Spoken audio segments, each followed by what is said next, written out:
Layers of espresso-soaked chocolate sponge, shortbread crumbs, salted caramel, and whipped cream. The sort of dessert you'll think about for days after eating it. You see, I love it when two desserts come together, like they were always meant to be. Let's begin by making the chocolate sponge. You'll need to mix together all of your dry ingredients, and I like to sift these. This just makes sure that there's no lumps in there.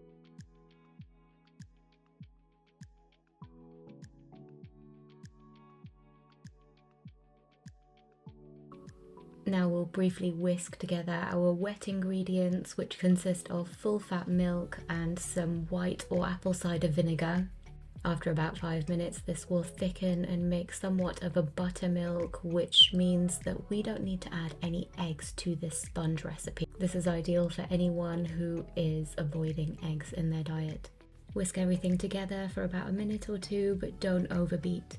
Spread the chocolate batter into a greased and lined baking tin and make sure that it's nicely smooth on top and even. You can give the tin a few rasps on your worktop to remove any bubbles. Once baked, your sponge needs to cool in the tin for around 10 minutes before turning it out and allowing to cool completely. After that, we're going to slice it into 12 equal fingers. Carefully peel back your baking parchment. Next up, we're going to bash up our shortbread biscuits. These are Scottish all-butter shortbread biscuits, which I've just bought from the shop.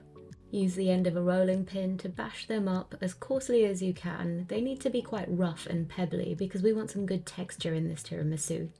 After that, we'll move on to our cream. I have some full-fat Italian mascarpone and double cream here, and we can sweeten with a couple of tablespoons of icing sugar.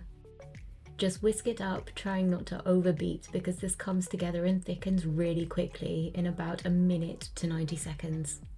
Set this aside and let's move on to the last component, which is preparing our espresso.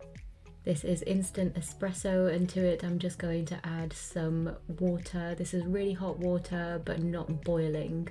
I like to add spiced dark rum to this. It's absolutely delicious, but if you don't want to use any alcohol, simply replace it with an equal measure of water.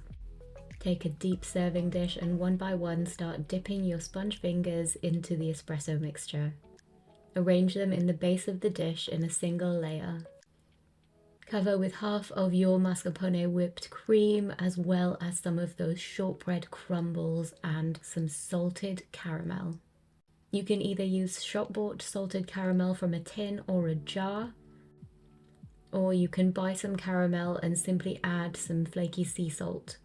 You might need to microwave it for 10 to 15 seconds just to loosen up that caramel, but make sure it's not hot whilst you're layering up your tiramisu.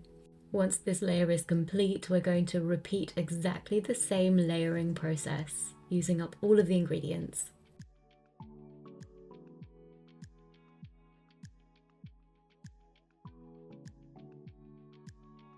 Once you're done, wrap the whole dish in some cling film and allow to settle in the fridge for at least 12 hours or up to 72 hours.